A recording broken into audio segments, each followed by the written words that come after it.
Welcome to decay kitchen. આજે આપણે ફક્ત 15 જ મિનિટમાં બની જાય અને આખું વરસ માટે સ્ટોર કરી શકાય તેવી કાચી કેરીની ખાટી મીઠી ચટણી બનાવવાના છીએ। તો ચાલો કેવી રીતે બનાવવી એ જોઈ લઈએ।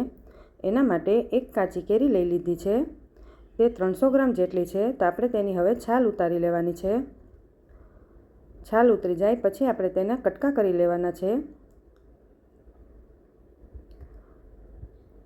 કેરી એકદમ કાચી હોય તેવી લેવાની। કેરી કટ થઈ જાય પછી આપણે તેના નાના મોટા કોઈપણ સાઇઝના કટકા કરી લેવાના છે। એ રીતે આપણે આખી કેરીના કટકા કરી લેવાના છે। કેરી કટ થઈ જાય પછી આપણે તેને મિક્સર જારમાં નાખી દેવાની। પછી આપણે મીઠું સ્વાદ પ્રમાણે એડ કરી દઈએ। મેં અહીંયા 1 ચમચી જેટલું એડ કર્યું છે। 300 ગ્રામ કેરી સામે મેં 200 ગ્રામ ખાંડ લીધી છે। હાફ ટીસ્પૂન જેટલી હળદર એડ કરી દઈએ। ખાંડનું પ્રમાણ કેરી કેટલી ખાટી છે એના ઉપર આધાર રાખે છે, એટલે એ પ્રમાણે તમારે એડ કરવાની। કેરી આપણી એકદમ પીસાઈ ગઈ છે, એટલે આપણે તેને એકવાર ગાળી લેવાનું, જેથી આપણી પેસ્ટ એકદમ સ્મૂથ થાય, કોઈ પણ ગાંઠા રહી ગયા હોય તો એ નીકળી જાય। હવે આપણે એક પેનમાં આ પેસ્ટ નાખી દેવાની છે। ગેસની ફ્લેમ ઓન કરી દેવાની અને એને એકધારું ચલાવવાનું છે। ગેસની ફ્લેમ સ્લો રાખવાની છે અને સતત હલાવતા રહેવાથી આપણી પેસ્ટ નીચે ચોંટી પણ નહીં જાય।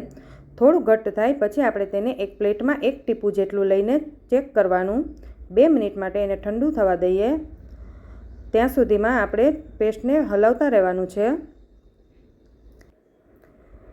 2 મિનિટ પછી આપણે 2 આંગળીની મદદથી આવી રીતે એક તારની ચાસણી જોઈ લેવાની। એક તાર સરસ થાય છે તો હવે આપણે 1 ટેબલસ્પૂન જેટલું લાલ મરચું એડ કરી દઈએ। લાલ મરચુંને આપણે સારી રીતે પહેલાં મિક્સ કરી લેવાનું છે। મરચું આપણું સારી રીતે મિક્સ થઈ જાય પછી આપણે ગેસની ફ્લેમ ઓફ કરી દેવાની છે।